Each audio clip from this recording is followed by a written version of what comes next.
Well, we got going over to my friend's house for a role-playing game called well, it's called Ars Magica. I'm trying to think of how to explain this to you. I might as well just say it's a White Wolf game. Not very many people that I know know about it.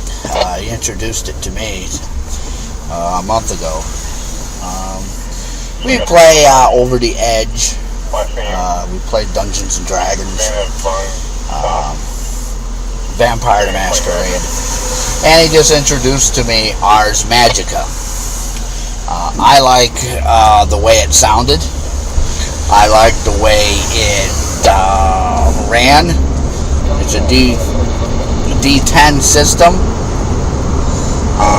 And a D10 system to me means that it's going to have aspects of Vampire the Masquerade and World of Darkness in there.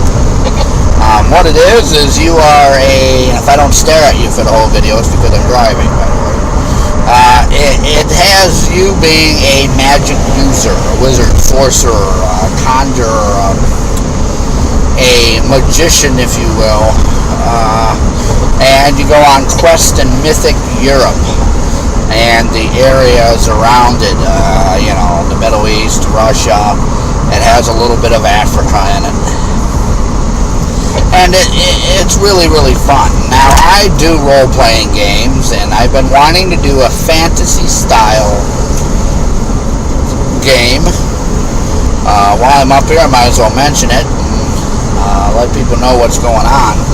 I play Dungeons and Dragons on Sundays. I used to play on Wednesdays, but the schedule got switched around. Friday nights I used to play, but that group of people got switched around. I play online a lot. I run a lot. I run games a lot. I run Dungeons and Dragons, Vampire the Masquerade, World of Darkness, Palladium Fantasy. So, for me to play this Ars Magica and Over the Edge and with this group is wonderful. I really like it because I can go and I can play. And I don't got to worry about running it. I don't got to worry about being the boss. I can just relax and play. And anyways, I'm trying to get a fantasy-style LARP. I went down to Oneonta, New York, if people are familiar with that area of New York. It's up near Albany. And I got acquainted with a group of people. I'm going to do a shout out to Mary Lee. Mary Lee is an excellent person, and I want to thank her for introducing me to this genre of LARPing. It's run with cards, like, playing cards, like you play poker and blackjack with. Only there's 10 of them, and you draw instead of rolling dice, or the rock, paper, scissors type, deal that they used to have for LARPing. And we don't play with boffers, which are foam weapons, and so you could actually have a real sword there, and you would draw for your, what you want to do, and if your successes and failures, and it's really a lot of fun. Well, I want to make a fantasy genre game like that, and I want to put it out there that I want some help with it a little bit. If you LARP and you play role-playing games and you're into this genre, and you can help me out a little. And I think it would be great. It's a wonderful system. As a system is run. A lot of times games don't have very, very well systems. The games are nice. The rules are, rules are rules of games. You don't always have to go by them. You tweak it with the group you're in. Like our 3rd edition group kind of tweaked the spells. Our 2nd edition group kind of tweaked, the rolls for surprises and stuff and challenges.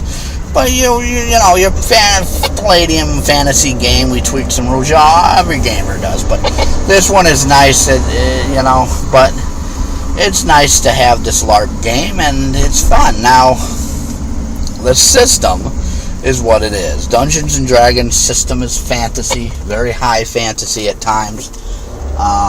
The system is there. Gary Gygax put it in place. It hasn't 4th edition.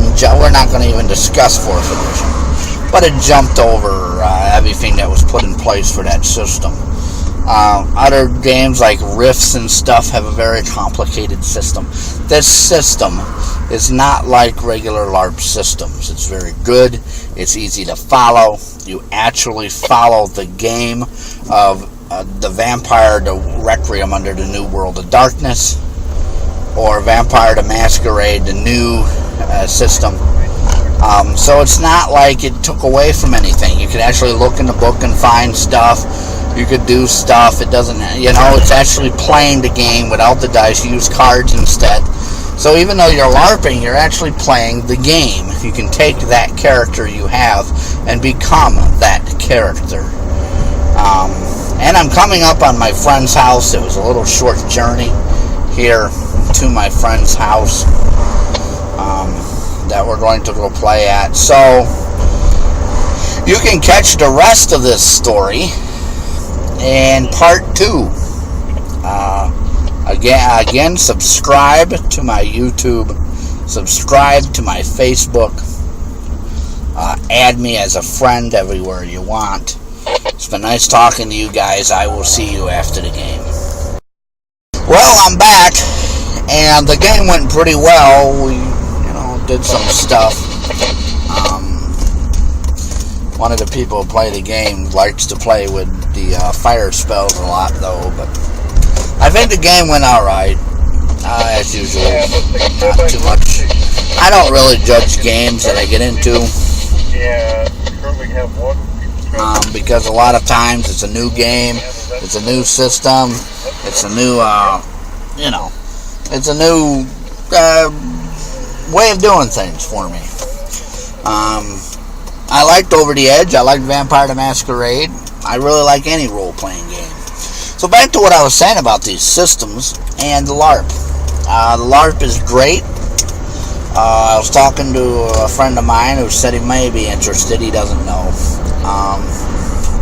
Doesn't know if he wants to get into it that much. And it is in Oneonta, New York, which is about an hour and 20 minutes away from where we are here. We normally just carpool and all go up as a group. Or when they have the games in other places, we manage to get there. The system of World of Darkness is based on the old system. If you remember Vampire the Masquerade, they changed a lot of the stuff. Again, if I'm not staring at you, it's because I'm driving. They changed a lot of stuff. They changed a lot of the, if you will, way it's done. The vampires have totally changed. They kind of just made it 4 or 5 clans. Vampire the Masquerade had a lot of stuff to do with that. This one doesn't. A lot of bloodlines, a lot of focus on that vampires are not this mysterious creature. However, now in the Vampire the Requiem in the New World of Darkness, people know about vampires. It's very hard to manage your routine if you get known to be a vampire. There's other systems. Mage the Awakening, Hunter the Vigil, Werewolf the Forsaken, and then there's Geist the Sin Eaters. And it's all rolled up into this World of Darkness.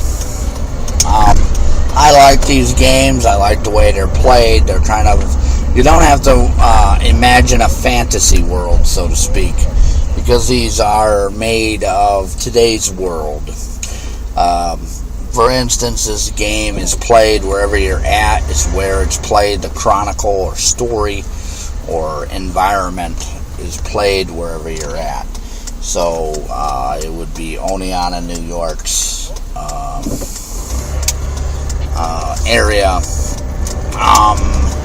Also, in this game, you don't have a lot to worry about magic things happening. For instance, Dungeons and Dragons, some things can be magical, some things can be pluses and minuses and be cool. Some things can really suck. Some things could be odd or different. Here, you don't have to worry about that. It's today's world.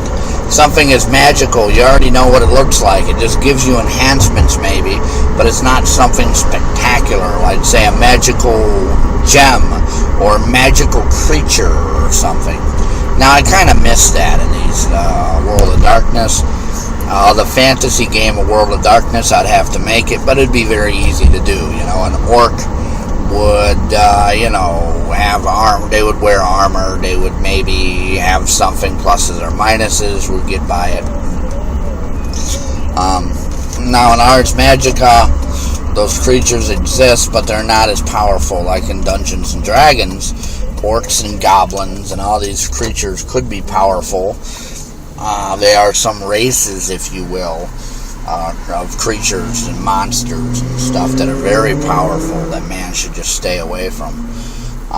There used to be a Vampire of the Dark Ages for the old World of Darkness, Vampire the Masquerade type deal in the Middle Ages, where they did throw in some dragons, they did throw in some magical swords and give pluses and minuses and stuff. That was pretty cool. I like that. And I think that's what I want to base this fantasy campaign off of. Now, if you're not familiar with the D10 system, the D10 system is a system where it's D10 dice. You pick the dice like chances. In other words, if you were to roll 2, that means you roll 2 dice. You have to get a 6, 7, or above.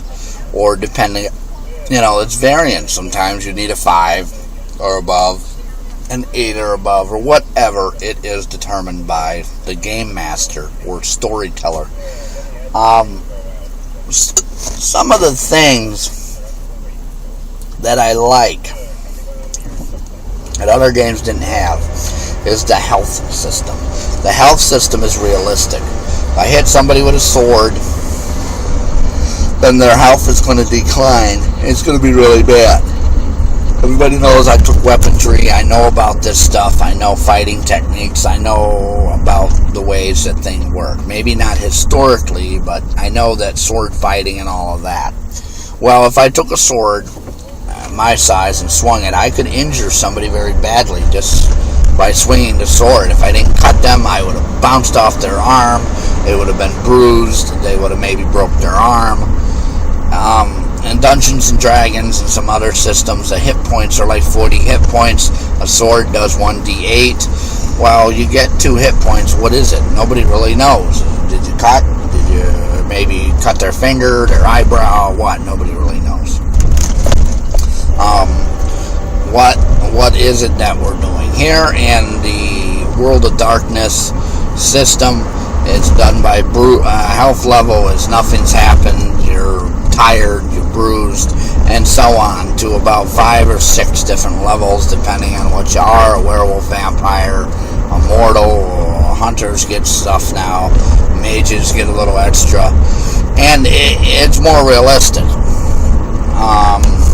It can have its downsides, because if I got 40 hit points like in Dungeons and Dragons and Palladium systems or other systems, then I got 40, I got 38, 39 points that I can play with or get hit or lose before I get injured. This is if a sword does 3 damage, then I'm almost on the ground.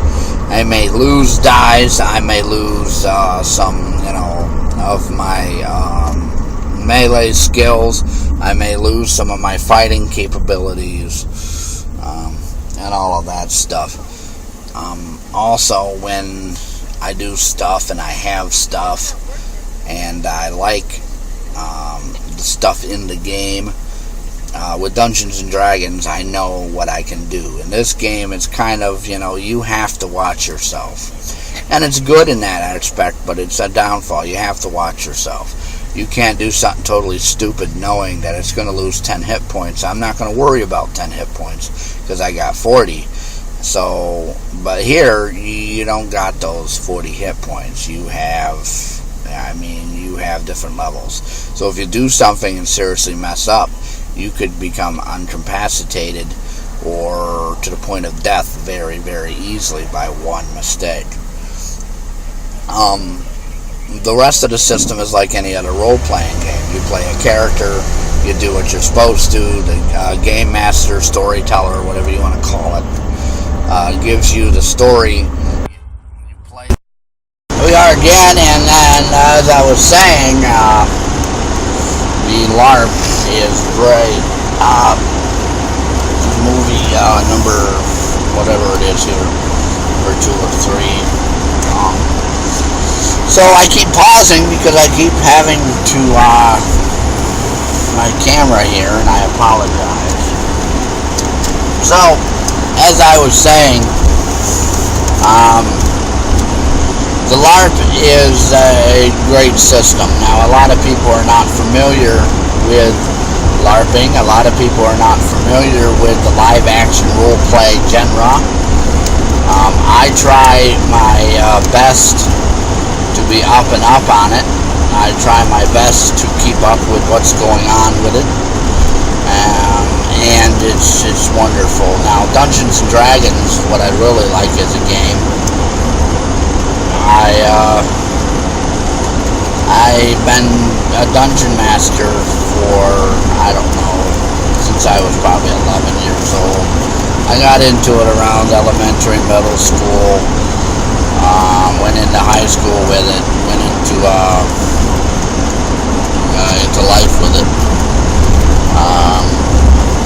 My favorite thing to do is to make adventures based on fantasy, high fantasy, magic, and everything, and have a story. It's almost for me like a novel. The campaign becomes a story. We all remember Tracy Hickman and Margaret Wise, who did these things and did these books, the Dragonlance series. They kind of did what I do now. They played the game and then wrote stories. Now, I don't write the stories. I like the game. I like even Dragonlance is a nice fantasy world setting, but I like making my own worlds, doing my own thing. Remember, if I don't stare at this camera, it's because I'm driving. And likes to do kind of different things with it. Other things that I like to do with Dungeons and Dragons with 3rd edition is I like moving stuff over. It's a thrill, maybe, if you would say, to look at the books, look at other adventures that I've done, and cross over everything that needs to be crossed over. Now, a lot of people say, well, it's hard, and yes, I can't remember if you subtract the AC from the THAC0 or add the AC to the THAC0, which THAC0 meant to hit armor class 0 was a number. What you do is minus the person's THAC0 from your AC to get a hit number. That's no longer done. The AC now is the number you get to a hit number. Now the new AC system in 4th edition, I don't know. 3rd edition, I liked it. It made a lot of sense. It's good. My personal opinion is they should have left 3rd edition, put all the money into doing 3rd edition like they put all the money into Advanced Dungeons and Dragons and made it a huge genre. But we have Pathfinder. Pathfinder now does into that a little bit. Anyways, role-playing games in the Dungeons and Dragons genre that I do is a novel. And as I was saying, the novel is the story. It's based on something. You have the heroes, you have the things the heroes are against, and it becomes for me a story. Now to the players, it's a campaign. They are the heroes in it. They are what they are. I don't focus on alignment with players. Evil people can go after a dragon who burned down their village just as well as a good person can. So, but that's what it is. Now, if you would like to, you can subscribe to my videos. You can subscribe and friend me here on YouTube. Also, if you'd like to be added to my friends list on Facebook, you can go ahead and do that. I am almost at my destination. I am almost where I want to be, which is probably home. So, I will catch you guys next time. This is the third part, even though here on YouTube we put it all into one big video for you, so you didn't have to watch part 1, 2, and 3. So, I will catch you down the road with my role-playing adventures. Thanks for watching.